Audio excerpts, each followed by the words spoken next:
And कीटी की class में हम पढ़ रहे हैं चाइल्ड साइकोलॉजी और हमने चाइल्ड साइकोलॉजी का अपना सिलेबस जो है पूरा कर लिया है और अब हम कुछ क्वेश्चंस की रिवीजन कर रहे हैं जिससे हमें ये पता लगेगा कि हमारी तैयारी कैसी है। अगर किसी भी टॉपिक में आप प्रश्नों के उत्तर नहीं दे पा रहे हैं तो आप उस टॉपिक को दोबारा पढ़ लें। ठीक है, तो शुरू करते हैं क्वेश्चन नंबर 1 से।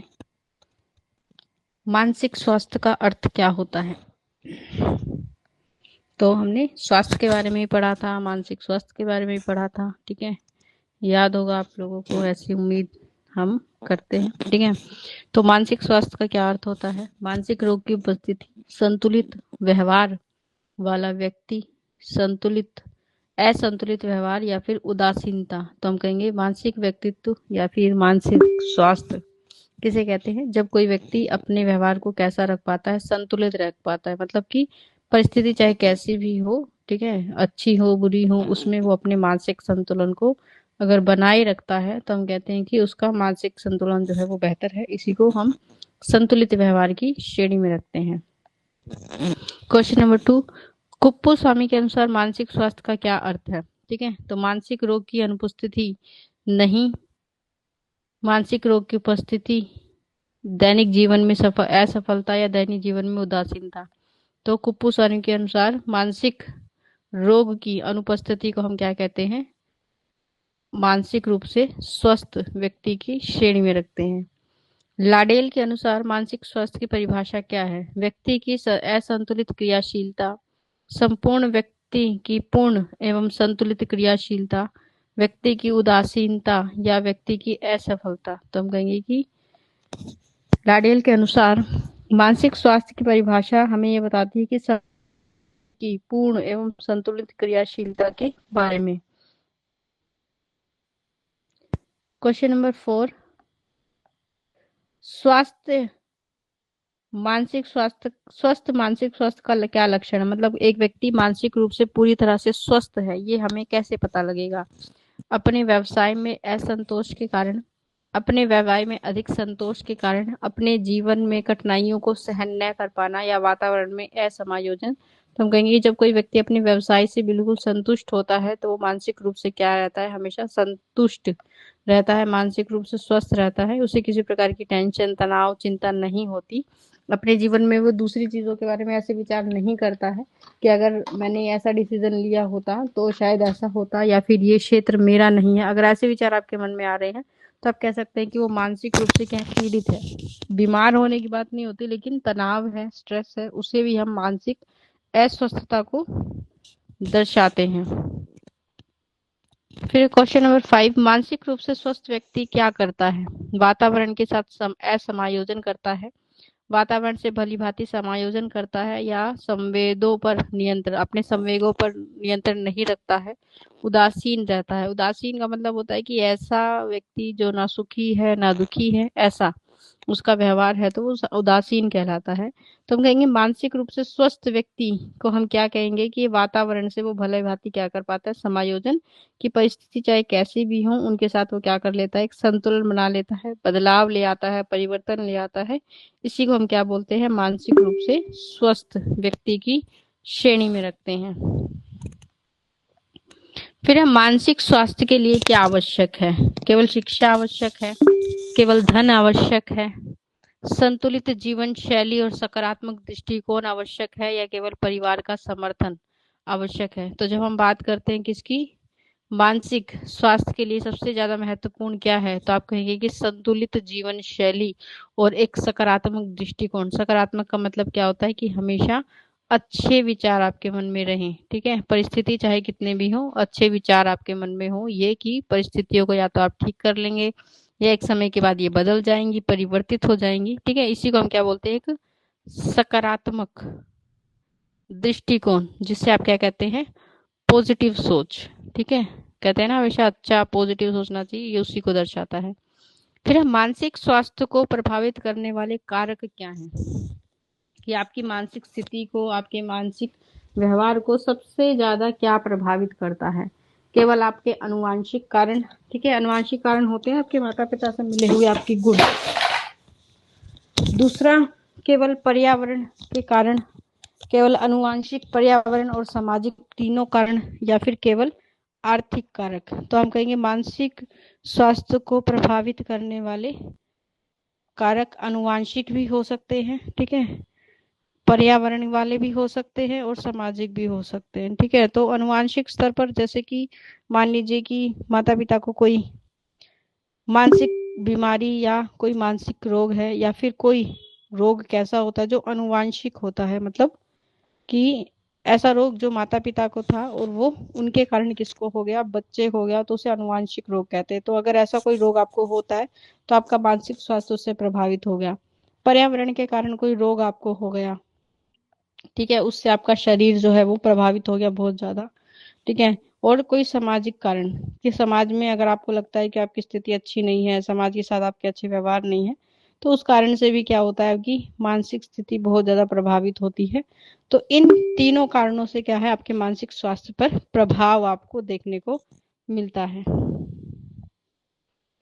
फिर मानसिक स्वास्थ्य के लिए क्या करना चाहिए? तनाव को बढ़ाना, तनाव को कम करना, सकारात्मक गतिविधियां में शामिल होना, केवल काम करना, या फिर केवल मनोरंजन करना। तो मानसिक स्वास्थ्य को बेहतर बनाए रखने के लिए हमें अपने मानसिक तनाव को कम करना चाहिए और सकारात्मक गतिविधियों में भाग लेना चाहिए। सकारात्मक गतिविधियां क्या होती है कि जो अच्छी गतिविधियां होती हैं, पॉजिटिव चीजें होती हैं, उनमें क्या करें, अपने आप को व्यस्त रखें, इससे आपका मानसिक स्वास्थ्य अच्छा और बेहतर बना रहता है।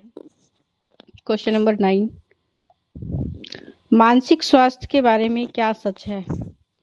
यह केवल मानसिक रोगों से संबंधित है, या ऑप्शन बी, यह हमारे जीवन के सभी पहलुओं को प्रभावित करता है, ऑप्शन सी, यह केवल युवाओं के लिए महत्वपूर्ण है, या ऑप्शन डी, यह केवल बुजुर्गों के लिए महत्वपूर्ण है। तो हम कहेंगे कि मानसिक स्वास्थ्य के बारे में क्या सच है, कि यह हमारे जीवन के सभी पहलुओं को क्या करेगा, प्रभावित करेगा, ठीक है। कि मानसिक स्वास्थ्य पे हमने बात की थी कि मानसिक स्वास्थ्य जो है वो कई चीजों से संबंधित होता है, ठीक है। तो आपको याद होगा जब हमने किसके बारे में पढ़ा था, स्वास्थ्य के बारे में पढ़ा था, तो मैंने आपको बताया था स्वास्थ्य जो है वो 3 प्रकार का होता है, ठीक है। कुछ लोग ये भी मानते हैं कि ये 5 प्रकार का होता है, ठीक है।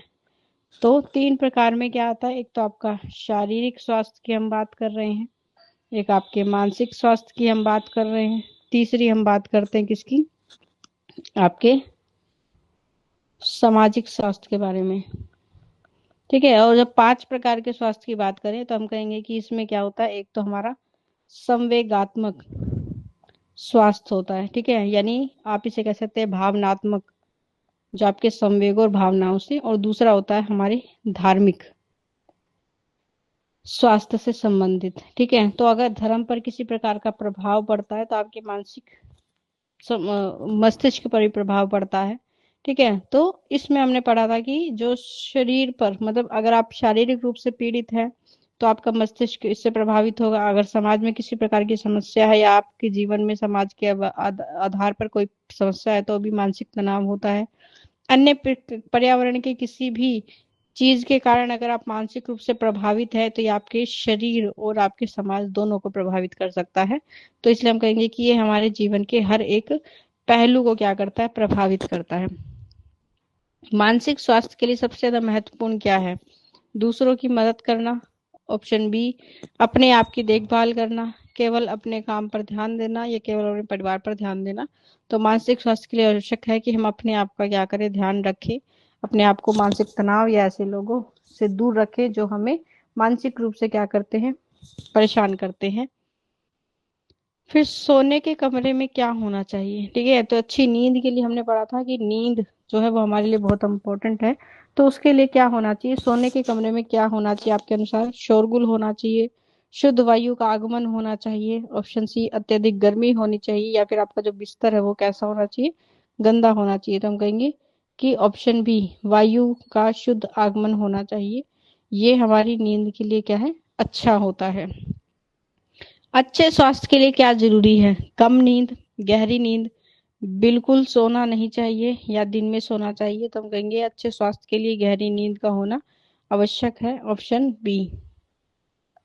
क्वेश्चन नंबर 13, सोने के बिस्तर पर क्या होना चाहिए? कठोर व गंदा होना चाहिए, मतलब अच्छा नहीं है। फिर ऑप्शन बी, कोमल, स्वच्छ, आरामदायक होना चाहिए, ऑप्शन सी बहुत सख्त होना चाहिए, या ऑप्शन डी अव्यवस्थित होना चाहिए। तो हम कहेंगे सोने का जो स्थान है आपका वो हमेशा कोमल मुलायम होना चाहिए, बिस्तर स्वच्छ साफ सुथरा होना चाहिए ताकि आप उस पर एक आरामदायक नींद ले सके। फिर सोने का समय कैसा होना चाहिए?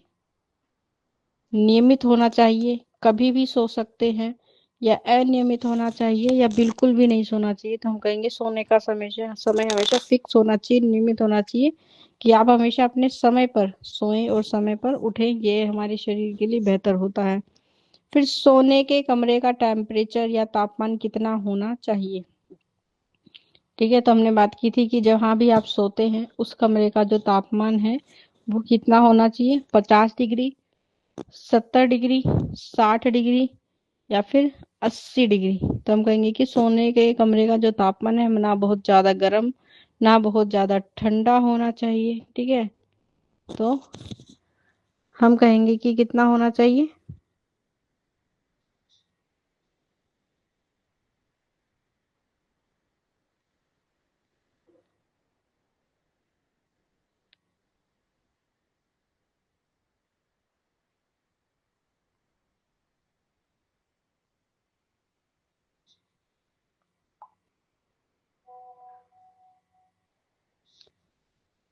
60 डिग्री फ़ारेनहाइट से अधिक। ठीक है, सोने से पहले क्या नहीं करना चाहिए? सोने से पहले क्या नहीं करना चाहिए? हल्का भोजन करना, व्यायाम करना, पढ़ना, टीवी देखना। ठीक है, तो सोने से पहले हमें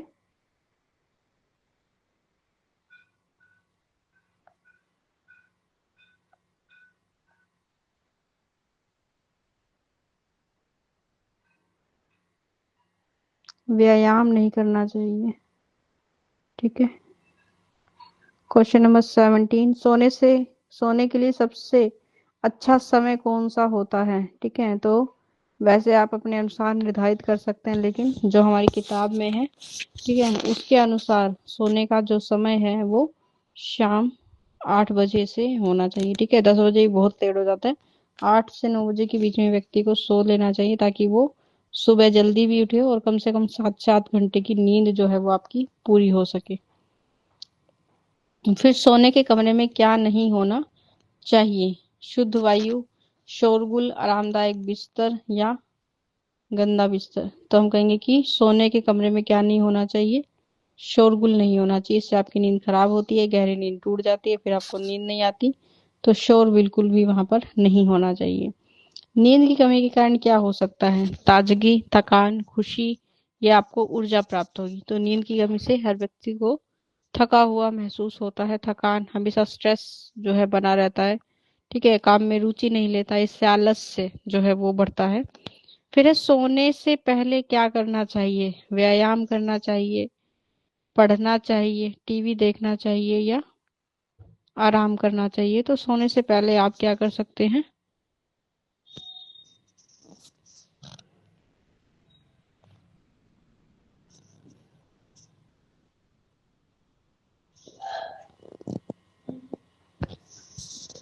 सोने से पहले हम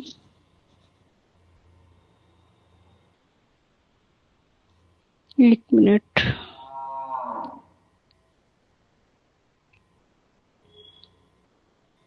तो यहाँ पे ना इस प्रश्न को आप एक बार ठीक कर लो, ये प्रश्न थोड़ा सा गलत यहाँ पे,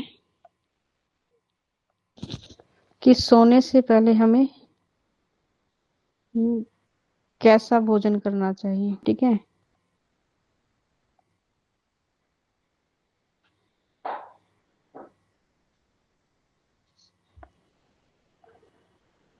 सोने से पहले हमें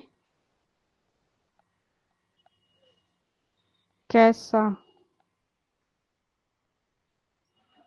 भोजन करना चाहिए। ठीक है, तो इसमें आएगा कि हमें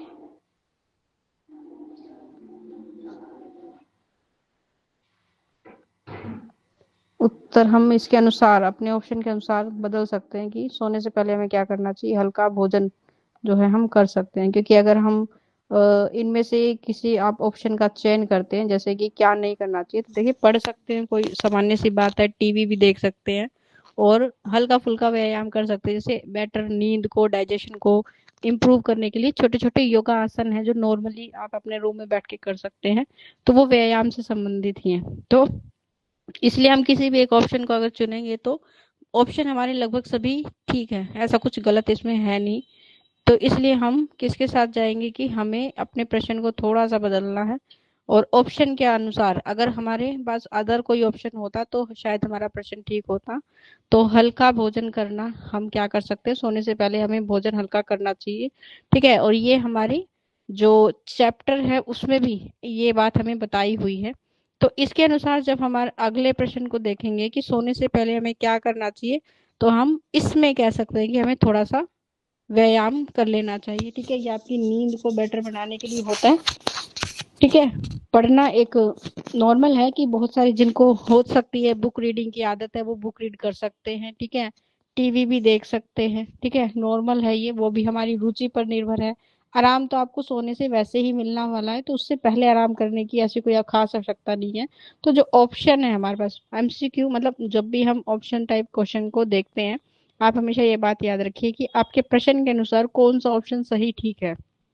तो इसके अनुसार व्यायाम करना ठीक है, क्योंकि इसको करना, ठीक है, आप मान सकते हैं कि इसको करने से क्या होता है, आपकी नींद जो है वो अच्छी हो सकती है, ठीक है। इससे आपका जो डाइजेशन है, मतलब आपका जो पाचन तंत्र है, वो क्या करेगा, सही कार्य करेगा। तो हल्का सा व्यायाम, छोटा सा कोई भी योगा आसन करने से आपकी नींद बेटर हो सकती है। तो ये सभी कर सकते हैं, लेकिन अगर आप बुक पढ़ने की बात करें तो बहुत कंपलसरी नहीं है, फिक्स भी नहीं है कि सभी को पढ़ना चाहिए, वो हमारी अपनी रुचि के अनुसार होता है। टीवी आपका मन है तो आप देख सकते हैं, ये रुचि पर आधारित हो गया, ठीक है। और ऑप्शन सी तो रेगुलेट है, मतलब कि इससे कोई संबंध नहीं है। तो ऑप्शन ए जो है इसमें सबसे उपयुक्त मुझे लग रहा है, ठीक है। तो इसके साथ हम जाएंगे, फिर हम अगले क्वेश्चन की बात करेंगे, क्वेश्चन नंबर 21। इसीलिए मैंने आपको पहले वाला क्वेश्चन ठीक कराया, फिर कोई बच्चे कंफ्यूज हो जाते कि व्यायाम वाला इधर गलत हो गया उधर हो गया, ठीक है। तो इसलिए मैंने उधर प्रश्न को ही चेंज कर दिया, क्योंकि व्यायाम करना कोई बुरी बात नहीं है, और सोने से पहले एक दो चीजें हम छोटी छोटी कर सकते हैं जो आपकी नींद को इम्प्रूव करते हैं। फिर चेचक के रोग में शरीर पर दाने कब निकलते हैं, ठीक है। कि चेचक का रोग, हमने पढ़ा था कि चेचक का जो रोग है वो व्यक्ति को हो सकता है, उससे बचने के लिए व्यक्ति को क्या करना चाहिए, चेचक का टीकाकरण कराना चाहिए। तो इसके लिए सही जो ऑप्शन है, क्या एक दिन के बाद आपको रैशेस दिखते हैं, 3 दिन के बाद, 5 दिन के बाद, या 7 दिन के बाद। तो आपको अगर याद है तो हमने पढ़ा था कि चेचक के रोग में आपको 3 दिन के बाद जो है वो रैशेज शरीर पर दिखाई देते हैं, जो ये दर्शाते हैं कि व्यक्ति जो है इस बीमारी से पीड़ित है। चेचक की कौन सी औषधि है या नहीं, ठीक है, कि चेचक की कोई भी दवाई है या नहीं। तो उसकी औषधि है नहीं है कोई भी औषधि, इसकी ऑप्शन बी। या कुछ मामलों में औषधि होती है या जानकारी नहीं है, मतलब हमें पता ही नहीं है, तो हम कहेंगे कि इसकी कोई भी औषधि नहीं होती, ठीक है। अभी तक हम क्या करते हैं, इससे बचने के लिए टीकाकरण करते हैं, ठीक है। और टीकाकरण भी अगर कभी कभी क्या होता है, अप्रभावी हो जाता है, ठीक है, कि लंबे समय तक अगर आपने नहीं कराया है, तो बहुत बार आपने देखा है कि टीकाकरण करने के बाद भी इसका वायरस आपके ऊपर अटैक कर लेता है, ठीक है। और उस अवस्था में आपको क्या करना है, डॉक्टर से कंसल्ट करना है, वो आपको एंटी बॉडी देता है, आपके शरीर में को बीमारी से लड़ने की क्षमता बढ़ाएगा, ठीक है। और आपको प्रिकॉशंस रखने होते हैं, ठीक है, क्योंकि ये फैलने वाली बीमारी है। तो हमने पढ़ा था कि आपको बचाव के साधन का पूरा ध्यान देना है, सावधानी पूर्वक अपनी हेल्थ को बनाकर रखना है, ठीक है। तो धीरे धीरे ये अपने आप ही सुरक्षित हो जाता है, मतलब ठीक हो जाता है। लेकिन ऐसा नहीं है कि आप डॉक्टर डॉक्टर से कंसल्ट नहीं कर सकते, तो कर सकते हैं वो अपने आधार पर, जैसे फीवर को कम करने के लिए अन्य चीजों से, जैसे इसमें आपको पता है नॉर्मली इचिंग होती है, क्योंकि रैशेज हैं, रैशेज जब बढ़ते हैं गर्मी भी लगती है, ठीक है। तो इससे आपको रैशेज से खुजली इचिंग हो सकती है, तो उनसे बचने के लिए डॉक्टर आपको कोई ना कोई प्रिस्क्रिप्शन प्रिस्क्रिप्शन जरूर देता है, ठीक है। फिर चेचक के रोगी की व्यवस्था कैसी होनी चाहिए, सामान्य कमरे में होनी चाहिए, अलग कमरे में होनी चाहिए, बाहर के कमरे में होनी चाहिए, या भीड़ भाड़ तो हम कहेंगे कि एक अलग कमरे में उसके रहने और सोने की व्यवस्था होनी चाहिए, ताकि हम दूसरे लोगों को इस प्रकार के रोग से संक्रमित होने से क्या कर सके, बचा सके, क्योंकि ये एक ऐसा रोग जो तेजी से। क्वेश्चन नंबर 24, चेचक के बचाव के लिए हमें क्या करना चाहिए? जन्म से ही टीका लगवाना चाहिए। ऑप्शन बी, केवल बड़े होने पर टीका लगवाना चाहिए। ऑप्शन सी, टीका लगाना जरूरी नहीं है या केवल बीमारी पर टीका लगाना चाहिए। तो आपने देखा है कि टीकाकरण बहुत आवश्यक है, और जब भी हम चाहते हैं कि बच्चों को किससे, चेचक के रोग से बचा सकें, तो जन्म से ही हम क्या करते हैं, उसके लिए टीकाकरण उन्हें लगवाते हैं। ठीक है, जो हर 6 महीने में, 3 महीने में, 3 साल के बाद लगाया जाता है, मतलब एक टाइम पीरियड हम फॉलो करते हैं। तो चेचक फैलने की दशा में टीका किसे लगवाना चाहिए? केवल बच्चे को, केवल बड़ों को, या प्रत्येक व्यक्ति को, या फिर किसी को भी नहीं? तो जब आप ये देखेंगे कि अगर चेचक जो है बहुत तेजी से फैल रहा है, हर व्यक्ति को हो रहा है, तो हमें ऐसी अवस्था में क्या करना है, प्रत्येक व्यक्ति को टीकाकरण करवाना चाहिए, ताकि वो अपने आप को इस रोग से बचा सके। फिर चेचक के रोग में बुखार कितना होता है? ठीक है, कितने डिग्री तक मिनिमम फीवर आपको इसमें देखने को मिलता है? 99 से 100 डिग्री, 101 से लेकर 102 डिग्री, 103 से लेकर 104 डिग्री, या 105 डिग्री से भी ज्यादा। तो हम कहेंगे कि चेचक के रोग में सामान्य स्तर पर आपको ये देखने को मिलेगा कि रोगी को 103 से लेकर 104 डिग्री तक बुखार जो है वो हो जाता है। चेचक की रोगी को क्या खाना चाहिए? भारी भोजन, हल्का भोजन, कोई भोजन नहीं, या फिर केवल पेय पदार्थ? ठीक है, तो कैसा भोजन करना चाहिए? हमेशा हल्का भोजन करना चाहिए उसे। फिर चेचक के रोगी के बर्तन और उपयोगी वस्तुओं का क्या करना चाहिए? सामान्य तरीके से उन्हें धोना चाहिए, कीटनाशक घोल से निसंक्रमित करना चाहिए। ठीक है, कि संक्रमण दूर करने के लिए हम उसे कीटनाशक से धो रहे हैं, फेंक देना चाहिए या कुछ नहीं करना चाहिए? तो हम कहेंगे चेचक के रोगी के बर्तनों, उसके द्वारा पहने हुए कपड़ों को, बिस्तर को हमें कीटनाशक घोल से धोना चाहिए, ताकि हम दूसरे लोगों को इस प्रकार के रोग से संक्रमित होने से क्या कर सकें, बचा सकें। क्वेश्चन नंबर 29, चेचक का टीका बच्चे को कब लगवाना चाहिए? पहले 3 महीने के भीतर, 1 साल के भीतर, 5 साल के भीतर, या फिर 10 साल के बाद? तो अभी हमने बात की कि बच्चे को जो है जन्म से ही हमें इसका टीका लगवा देना चाहिए, तो उसके जन्म के पहले 3 माह के अंदर ये टीका उसे लग जाना चाहिए। तो हम कहेंगे ऑप्शन ए जो है इसके लिए बिल्कुल उपयुक्त है। फिर चेचक का टीका लगवाने से क्या होता है? रोग बढ़ जाता है, पूरे शरीर में चेचक का प्रतिरक्षण हो जाता है, या ऑप्शन सी, कोई फायदा नहीं होता या रोग तुरंत होता है? तो हम कहेंगे कि पूरे शरीर में, मतलब व्यक्ति के शरीर में क्या होगा, रोग से लड़ने का प्रतिरक्षण बन जाएगा, मतलब आपके शरीर में उस वायरस से लड़ने की क्या आएगी, ताकत आएगी, एंटीबॉडीज बन जाती हैं। तो जब भी वो वायरस आपके ऊपर क्या करेगा, अटैक करेगा, तो आपकी बॉडी, आपके अंदर जो सेल कोशिकाएं हैं, वो आपको क्या करती हैं, बचाती हैं। शिक्षा का शाब्दिक अर्थ क्या होता है? पीछे हटना, आगे बढ़ना, या विकसित करना? ऑप्शन सी, रोकना या बदलना? तो हम कहेंगे शिक्षा का शाब्दिक अर्थ क्या होता है? ये शिक्ष धातु से बना है, हमने पढ़ा था। ठीक है, और इसका मतलब होता है हमेशा आगे बढ़ना और विकसित करना। फिर एस मैकेंजी के अनुसार शिक्षा का अर्थ क्या होता है? शक्तियों को कम करना, शक्तियों के विकास और सुधार के लिए चेतना पूर्वक किए गए प्रयास, शक्तियों को रोकना या उनको नजरअंदाज करना? तो ऑप्शन बी, शक्तियों के विकास के लिए सुधार, वो भी चेतना पूर्वक, मतलब जितने ज्यादा प्रयास आप करेंगे व्यक्ति के विकास के लिए, उतना ही बेहतर जो है आपको उसके अंदर बदलाव देखने को मिलेगा। फिर G.H. थॉमसन के अनुसार शिक्षा क्या है?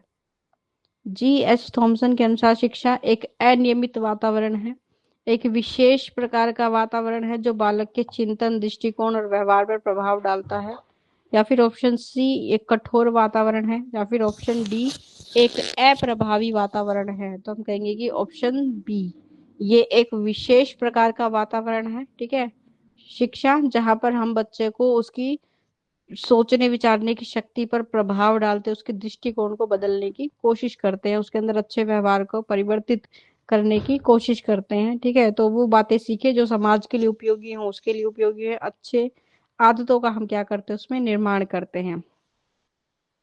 संकुचित अर्थ में शिक्षा कहाँ दी जाती है, जहाँ सीमित अर्थ हो, घर में, स्कूल कॉलेज और विश्वविद्यालय में, या फिर खेल के मैदान में या बाजार में। तो संकुचित यानी सीमित शिक्षा जो सिर्फ किताबों से संबंधित है या विषय से संबंधित है, ऐसी शिक्षा आपको स्कूल कॉलेज और विश्वविद्यालय में दी जाती है, जहाँ पर उनका पहले से ही अपना एक उद्देश्य होता है और आपके जीवन के शिक्षा के लक्ष्यों को प्राप्त करने के लिए वो आपको इस प्रकार की सीमित शिक्षा जो है वो प्रदान करते हैं।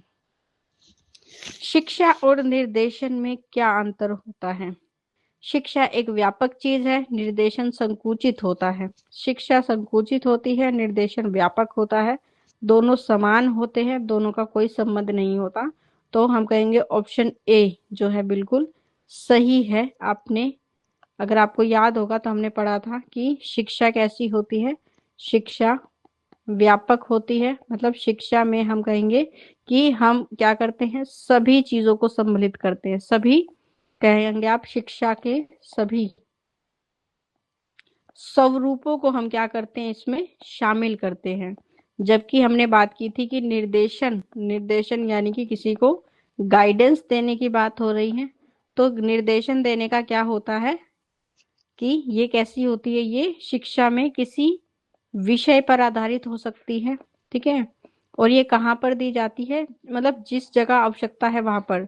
तो जैसे ही वो कक्षा खत्म होती है उस निर्देशन का कोई महत्व नहीं होता। ठीक है, तो आप कह सकते हैं कि ये कैसी होती है, ये सीमित होती है, कुछ समय के लिए होती है। ठीक है, और ये विद्यालय में या किसी शिक्षा संस्थान के रूप में आपको दी जाती है, हर जगह आपको निर्देशन नहीं दिए जाते। ठीक है, तो इसलिए हम कहेंगे कि कैसा है, सीमित होता है। शिक्षा का उद्देश्य क्या है, या शिक्षा का उद्देश्य क्या हो सकता है? केवल ज्ञान देना, कौशल का विकास करना, व्यक्तित्व का विकास करना, या फिर उपरोक्त सभी। तो हम कहेंगे उपरोक्त सभी। ज्ञान देना, व्यक्तित्व का विकास करना और कौशल को विकसित करना सभी हमारी शिक्षा के उद्देश्यों में शामिल हैं। शिक्षा के माध्यम से क्या होता है? ज्ञान का हस्तांतरण, ज्ञान का नाश, ज्ञान का कम होना या ज्ञान अप्रभावी होना। तो ज्ञान का हस्तांतरण, हस्तांतरण का मतलब होता है कि एक व्यक्ति से दूसरे व्यक्ति में ज्ञान की बातों को ट्रांसफर करना। ट्रांसफर करने कैसे, कि आप जो कुछ भी सीख रहे हैं उस वो आपके मस्तिष्क में स्टोर होता जा रहा है। ठीक है, तो ये क्या है, एक व्यक्ति से दूसरे व्यक्ति में परिवर्तित हो रहा है, बदल रहा है, आपको अनुभव मिल रहे हैं। फिर शिक्षा का महत्व क्या है? कम महत्व है, अधिक महत्व है, मध्यम, या फिर इसका कोई महत्व नहीं है? तो आप सभी को पता है कि शिक्षा हमारे सबके जीवन के लिए बहुत आवश्यक है, और इसलिए शिक्षा का सबसे अधिक महत्व होता है हमारे जीवन के लिए, व्यक्ति के लिए, व्यक्ति के समाज के लिए, हमारे देश के लिए, हर चीज के लिए शिक्षा जो है बहुत आवश्यक है। फिर शिक्षा के प्रकार कितने होते हैं? उन्होंने बहुत सारी शिक्षा के प्रकार पढ़े थे। तो औपचारिक शिक्षा, अनौपचारिक शिक्षा, गैर औपचारिक शिक्षा या उपरोक्त सभी। तो औपचारिक शिक्षा और अनौपचारिक शिक्षा ये दोनों ही क्या होते हैं, शिक्षा के प्रकार होते हैं। लेकिन हमारी किताब के अनुसार हमने गैर औपचारिक शिक्षा के बारे में नहीं पढ़ा है। ठीक है, तो हम कहेंगे या तो आप इन तीनों को लेकर चले, उपरोक्त सभी, क्योंकि जो अनौपचारिक शिक्षा है, ठीक है, वो इसी को दर्शा रही है, गैर औपचारिक शिक्षा को। ठीक है, कि गैर औपचारिक मतलब जिसमें कोई नियंत्रण नहीं है। ठीक है, या फिर जिसमें कोई समय सीमा नहीं है, उसी को कहा जाएगा। और अनौपचारिक भी ऐसी होती है जो आपको घर पर, परिवार पर, किसी स्थान पर प्राप्त हो रही है। तो ये दोनों का मतलब एक ही है, हमें कंफ्यूज करने के लिए गैर औपचारिक दे दिया गया है, तो आपको लगेगा हमने कभी पढ़ा ही नहीं। तो ये दोनों चीजें एक हैं, तो दोनों या तीनों ही हम कहेंगे कि क्या है, शिक्षा के रूप है। फिर शिक्षा का क्षेत्र क्या है? केवल स्कूल, केवल विश्वविद्यालय, या फिर केवल विश्वविद्यालय या कॉलेज। तो हम कहेंगे उपरोक्त सभी, कि शिक्षा के क्षेत्र में स्कूल भी आता है, कॉलेज भी आता है, विश्वविद्यालय भी आता है। आप पर निर्भर करता है कि आपने कहाँ तक उसको ग्रहण किया है। फिर है विल्हेम और शेवेल के अनुसार चिन्हों को कितने वर्गों में बांटा गया है? ठीक है, तो विल्हेम और हमने याद होगा आपको, बात की थी इसके बारे में कि चिन्ह चिन्ह कितने प्रकार के होते हैं। ठीक है, तो हमने पढ़ा था कि चिन्ह कितने प्रकार के होते हैं, 3 प्रकार के, जिसमें हमने पिक्टोरियल चिन्हों की बात की थी, सांकेतिक चिन्हों की बात की थी, और हमने बात की थी एक और था टाइप, पिक्टोरियल था और सांकेतिक, हाँ ग्राफिक। ठीक है, 3 प्रकार के चिन्हों की हमने बात की थी। ठीक है, तो ये 3 प्रकार के होते हैं। पिक्टोरियल चिन्ह क्या होते हैं, ठीक है, तो यहाँ पे दिया हुआ है देखो, पिक्टोरियल शाब्दिक, ये इसी के प्रकारों में से एक है। ठीक है, तो पिक्टोरियल चिन्ह क्या होते हैं? पिक्टोरियल चिन्ह जिन चिन्हों का कोई प्रत्यक्ष संबंध नहीं होता, या जो चिन्ह संदर्भ में बहुत निकटता से समानता को प्रदर्शित करते हैं, वे चिन्ह जो भावनाओं को दर्शाते हैं, या वे चिन्ह जो परस्पर एक दूसरे पर आधारित होते हैं, तो हम कहेंगे पिक्टोरियल चिन्ह। वे चिन्ह जो संदर्भ में, मतलब किसी चीज को पिक्चर के माध्यम से बिल्कुल उसी के अनुसार क्या करते हैं, हमें उसके अर्थ के बारे में बताते हैं, उसे हम पिक्टोरियल चिन्ह कहते हैं। शाब्दिक चिन्हों की क्या विशेषता होती है? ये अमूर्त होते हैं और परंपराओं से अधिगम को समझ सकते हैं। वे कम मूर्त होते हैं, वे भावनाओं को दर्शाते हैं या फिर केवल चित्रों के माध्यम से हमें दिखाते हैं। तो हम कहेंगे शाब्दिक चिन्ह की विशेषता होती है कि ये अमूर्त मूर्त होते हैं, और परंपराओं मतलब कि ये किसी ना किसी विशेष चीज से संबंधित हो सकते हैं। मतलब कोई शब्द का जो चिन्ह है, संकेत है, वो हमें उसकी परंपरा या रीति रिवाजों के आधार पर अलग अर्थ को बताएगा। तो जब तक हमें उस परंपराओं का ज्ञात नहीं होगा, ज्ञान नहीं होगा, हम उस चित्र को या उस शाब्दिक चिन्ह को नहीं समझ सकते। ठीक है, तो जैसे आपने बहुत सारे चिन्ह देखे होंगे, साधारण आपने देखो, जैसे ये ओम का एक चिन्ह है। ठीक है, तो आपको पता है कि ये किसको दर्शाता है, ये शिव को दर्शाता है या निरंकार चीजों को दर्शाता है। तो आपको इसका अर्थ इसलिए पता है क्योंकि आपने इसको देखा है। ठीक है, आपकी सभ्यता से संबंधित है, तो कहीं और किसी और परंपरा से संबंधित अगर कोई चिन्ह है, तो जरूरी नहीं वो सेम बात को ही दर्शाएगा। वो आपको तब पता लगेगा जब आप उसकी परंपरा या संस्कृति के बारे में जानेंगे। ठीक है, तो शाब्दिक चिन्हों का अर्थ हमेशा वैसा हो जैसा आप सोच रहे हैं, ये जरूरी नहीं है। ये परंपराओं के आधार पर अलग भी हो सकता है, और वो हमें तब पता लगेगा जब हम उसके बारे में पढ़ते हैं। फिर है ग्राफिक चिन्ह किस वर्ग के होते हैं? पिक्टोरियल और शाब्दिक दोनों के बीच के, शाब्दिक और भावनात्मक चिन्हों के बीच में, पिक्टोरियल और भावनात्मक चिन्हों के बीच में, या फिर केवल शाब्दिक चिन्हों के बीच में? तो ग्राफिक चिन्ह हमने पढ़ा था कि ये पिक्टोरियल और शाब्दिक दोनों के बीच के अर्थ को दर्शाते हैं। ठीक है, कि कुछ इसमें आपको पिक्चर्स भी देखने को मिल सकते हैं, कुछ शब्द भी होते हैं, तो दोनों माध्यम से हम इसको क्या कर सकते हैं, दर्शा सकते हैं। फिर इजनर ने चिन्हों के वर्गीकरण का कौन सा अतिरिक्त वर्ग शामिल किया? पिक्टोरियल चिन्ह, शाब्दिक चिन्ह, ग्राफिक चिन्ह, या पर्यावरण को महत्व देने वाले? तो इजनर ने कहा कि हमने इसको 3 भागों में वर्गीकृत किया। चिन्ह 3 प्रकार के होते हैं, एक पिक्टोरियल होते हैं, ठीक है, दूसरे कौन से होते हैं, शाब्दिक होते हैं, ठीक है, तीसरे कौन से होते हैं, ग्राफिक होते हैं। लेकिन हम इसका एक चौथा वर्गीकरण भी कर सकते हैं, जो किस पर आधारित होगा, पर्यावरण को महत्व के आधार पर, कि पर्यावरण को महत्व देने के लिए हम उनके लिए भी कुछ नए चिन्ह जो है, संकेत बना सकते हैं, जो पर्यावरण को दर्शाते हैं, उनकी भावनाओं से संबंधित होंगे।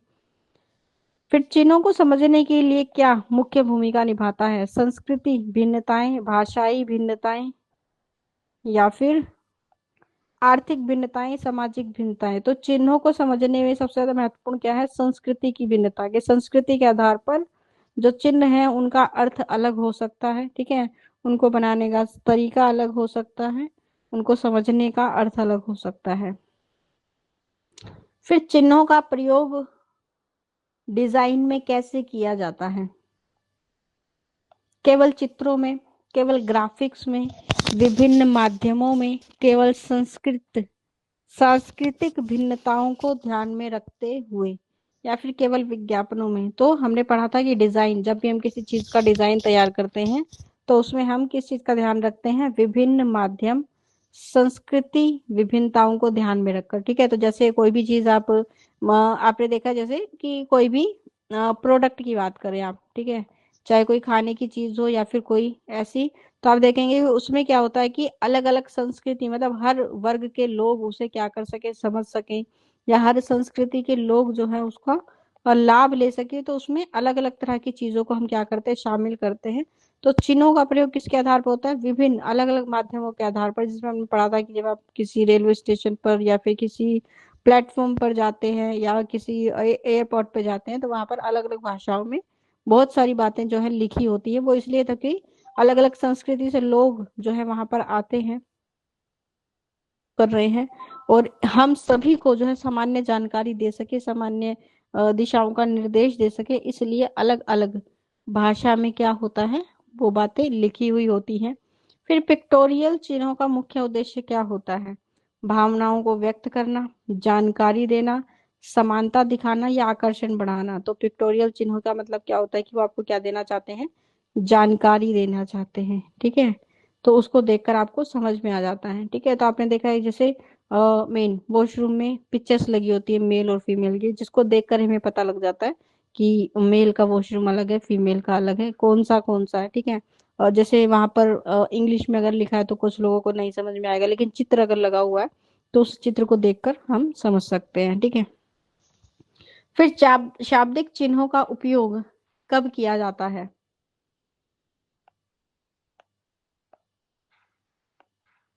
शाब्दिक चिन्हों का उपयोग कब किया जाता है? तो जब समानता दिखानी हो, या फिर जब भावनाएं व्यक्त करनी हो, जब परंपराओं के माध्यम से समझाना हो, या कोई विशेष अर्थ देना हो। तो शाब्दिक चिन्हों का हम इस्तेमाल करते हैं कि जब हमें किसी परंपराओं के माध्यम से किसी को समझाना हो। तो हमने पढ़ा था कि अलग अलग संस्कृति के अलग अलग परंपराओं के आधार पर अलग अलग वो चिन्ह जो है बनाते हैं, जो हमें उनकी परंपराओं के बारे में या फिर उनके विशेष संस्कृति से जुड़ी हुई किसी बात के बारे में बताते हैं, जिसका ज्ञान हमें तब होता है जब हम उन चिन्हों को पढ़ते हैं। जैसे ऐसे बहुत सारे ऐसे सिंबल्स होंगे, ठीक है, जिनके बारे में हमें नहीं पता, तो उनके बारे में ज्ञान कब होता है? जब आप उसको पढ़ते हैं, ठीक है। तो जैसे आप मैथ्स में पढ़ते हैं, ठीक है, कि ये परसेंटेज का साइन है। अगर किसी व्यक्ति ने मैथ्स नहीं पढ़ा तो उसको नहीं पता लगेगा कि किस चीज को दर्शाने के लिए है, ठीक है। जैसे आप इस तरह से डॉलर का लिए लगाते हैं, तो जिनको पता है कि डॉलर को इस रिप्रेजेंट करते हैं, जैसे ये सिंबल हमने रुपए के लिए बनाया है, ठीक है। तो ये हमारी संस्कृति में या हमारे देश में, हम कहेंगे हमारे देश में रुपए को रिप्रेजेंट करने के लिए हमने इस सिंबल को स्पेशली बनाया है अपने लिए, ठीक है। तो ऐसे ही कुछ स्पेसिफिक क्या हो सकते हैं? सिंबल्स हो सकते हैं, पिक्चर्स हो सकती हैं, जो किसी पर्टिकुलर चीज को दर्शाती हैं, और उनका ज्ञान हमें तब होता है जब उनके बारे में हम पढ़ते हैं या जानते हैं। फिर ग्राफिक चिन्हों की विशेषता क्या होती है? वे केवल चित्रों के तरह होते हैं। ऑप्शन बी, केवल वे पिक्टोरियल और शाब्दिक चिन्हों के बीच होते हैं। वे केवल विज्ञापन में होते हैं, या वे केवल ग्राफिक्स होते हैं। तो हम कहेंगे कि वे पिक्टोरियल और शब्द दोनों के बीच के होते हैं, कि पिक्चर के आधार और शब्द के आधार दोनों के आधार पर हम क्या करते हैं, उसको रिप्रेजेंट करते हैं। तो जैसे हमने पढ़ा था कि अगर आप मान लीजिए बच्चों को चीज की तरफ आकर्षित करना चाहते हैं, जैसे आइसक्रीम है, तो किसी भी शॉप पर आपने बड़ी सी आइसक्रीम बनी हुई देखी होगी, जिसको देखकर ही बच्चे को समझ आ जाता है कि ये किसकी है, आइसक्रीम की शॉप है, यहाँ पर आइसक्रीम मिलेगी, ठीक है। ना तो बच्चा पढ़ा लिखा है, ना उसे हिंदी आती है, ना इंग्लिश आती है। ये एक सिंपल सा फोटो क्या करेगा, उसे उसके शब्दों के बारे में ही बता देगा कि ये क्या है, आइसक्रीम है, पिक्चर दर्शा रही है, ठीक है। तो व्यक्ति वर्ग विशेष को ध्यान में रखकर भी हम क्या करते हैं, ग्राफिक्स डिजाइन करते हैं, ठीक है। तो जरूरी नहीं कि आप जो प्रोडक्ट सेल कर रहे हैं उस वर्ग के सभी लोग पढ़े लिखे होंगे। तो ग्राफिक यानी उसके ऊपर बने हुए जो चित्र होते हैं, कोई भी चीज आप खरीद के लेकर आते हैं उसके ऊपर बने हुए जो चित्र होते हैं, वो इस चीज को ध्यान में रखकर बनाए जाते हैं, ताकि व्यक्ति को उस प्रोडक्ट के बारे में देखकर ही जानकारी मिल जाए, पढ़ने की आवश्यकता ही ना पड़े। तो वो पूरी जो पॉपुलेशन है उसको टारगेट करता है, चाहे वो एजुकेटेड हो चाहे वो अनएजुकेटेड। फिर साक्षरता का क्या मुख्य उद्देश्य है? सूचनाएं प्राप्त करना, बातचीत करना, प्रश्न पूछना, या जानकारी को छुपाना। तो साक्षरता का मुख्य उद्देश्य क्या होता है? कि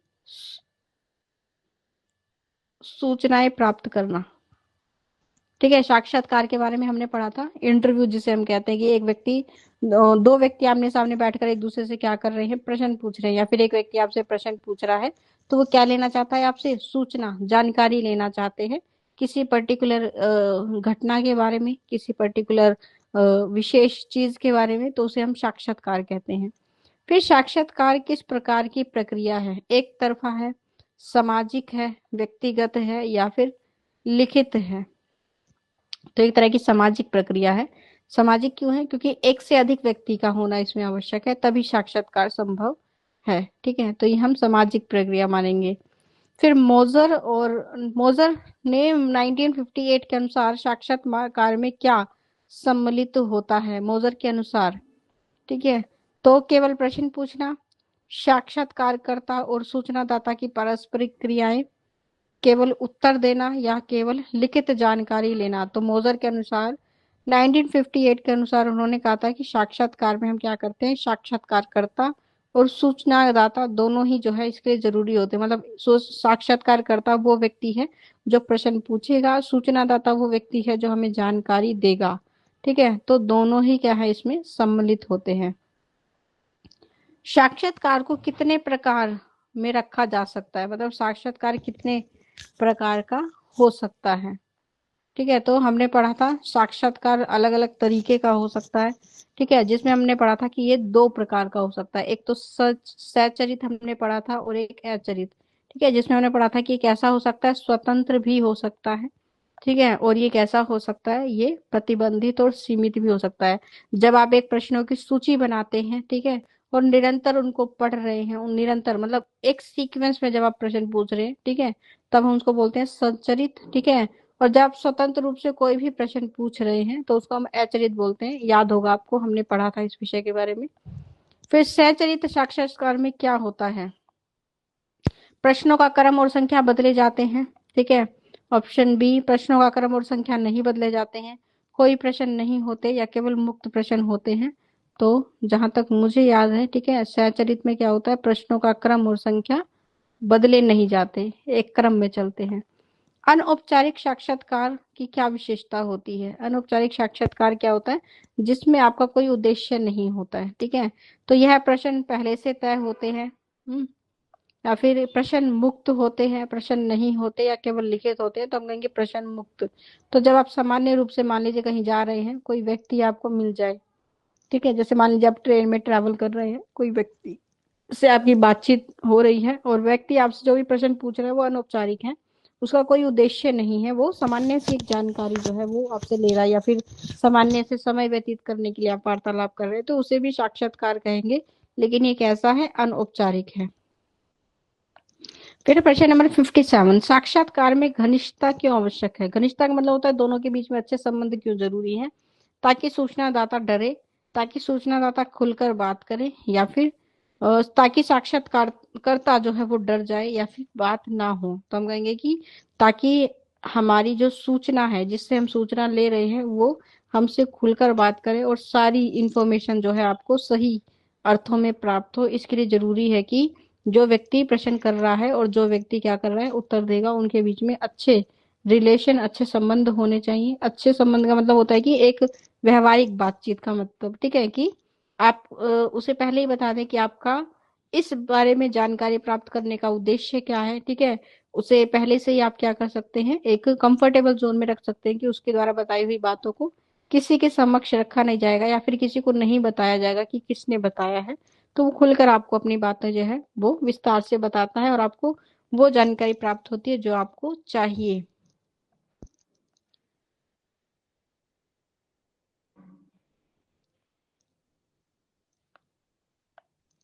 साक्षात्कार में घनिष्ठता क्यों आवश्यक है? ठीक है, अभी हमने बात की थी कि ताकि हमें सूचना जो है वो खुलकर प्राप्त हो सके।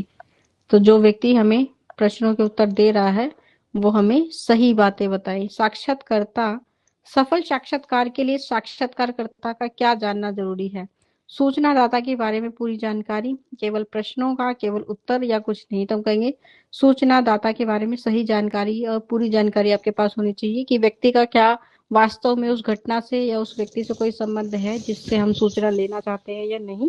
ठीक है, ताकि आपको वही जानकारी प्राप्त हो जो आपको चाहिए। अनावश्यक या ऐसी जानकारी आपको से आपको ना पता लगे जिससे आपके का कोई लक्ष्य नहीं है, कोई उद्देश्य नहीं है, ठीक है, या फिर वो अर्थहीन है।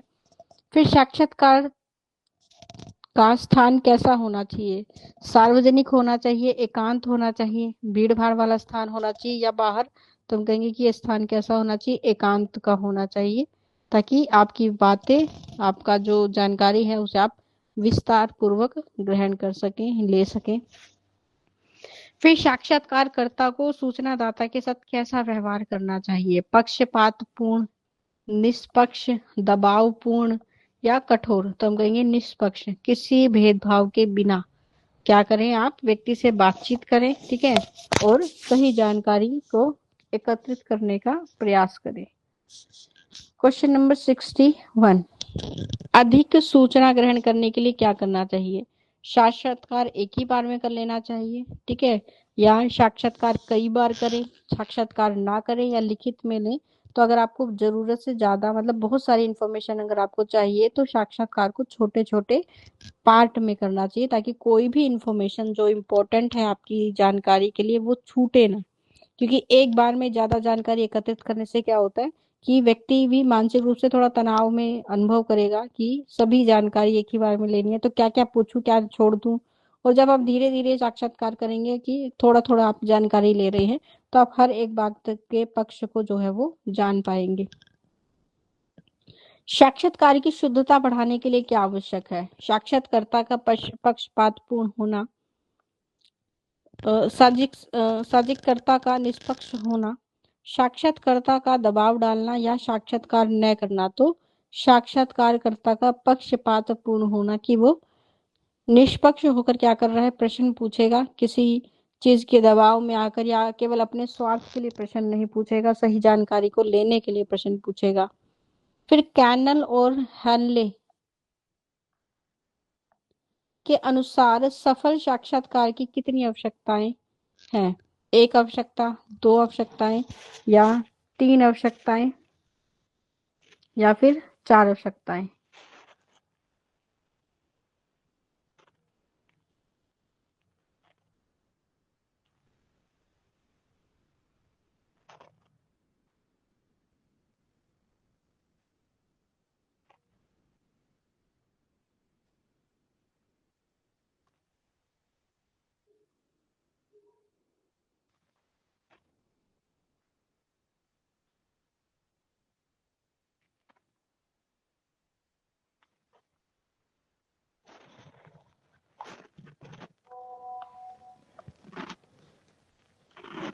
तो हम कहेंगे 3 से 4, ठीक है। ऑप्शन नंबर, अगर आपके पास ऐसा ऑप्शन है जिसमें 3 और 4 दोनों हो, तो आप उसके साथ जा सकते हैं, ठीक है। तो 3 भी हो सकती हैं, 4 भी हो सकती हैं, 3 से 4 आवश्यकताएं हम मान के चलते हैं। फिर सूचनादाता को क्या मालूम होना चाहिए? उससे कौन सी सूचना अपेक्षित है? साक्षात्कर्ता कौन है? साक्षात्कर्ता कहाँ होगा, या कुछ नहीं? तो हमें भी सूचनादाता के बारे में क्या पता होना चाहिए कि हमें उससे किस प्रकार की सूचना चाहिए, ठीक है। और सही जानकारी के लिए हमें जो सूचना चाहिए, ठीक है, वैसे ही प्रश्न हमें उसके लिए पूछने चाहिए। साक्षात्कार में सहयोग कैसा होना चाहिए?